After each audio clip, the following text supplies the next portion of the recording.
Dans le parc de Nara, une ville historique japonaise située près de Kyoto, les daims et les biches sont des êtres raffinés. Ils vivent au milieu des temples et n'ont pas peur de l'homme. Ils en apprécient même la musique. Chaque matin de février et de mars, ces animaux accourent par centaines au son d'un corps jouant un air de Beethoven. Et les fausses notes ne semblent pas les offusquer. On estime à 1200 les daims du parc de Nara.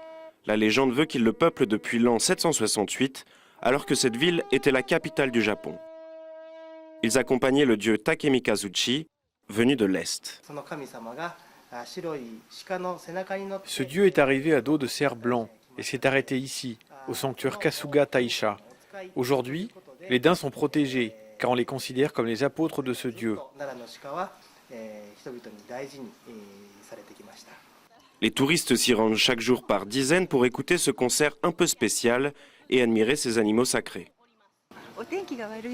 J'avais peur qu'ils ne viennent pas à cause de la pluie. Je suis vraiment contente d'avoir pu les voir. C'est magique de les voir se rassembler pour écouter de la musique. Mais les daims n'ont pas que la musique en tête. Leur objectif principal, s'empiffrer de galettes de riz. Et ils semblent prêts à en découdre pour les obtenir.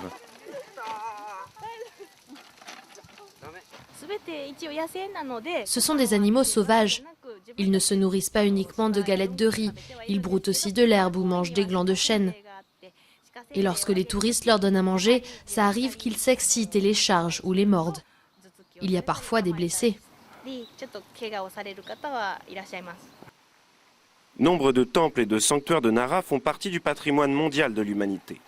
Et même si les daims ne sont pas toujours aimables, ils contribuent sans conteste au charme de ce lieu sacré.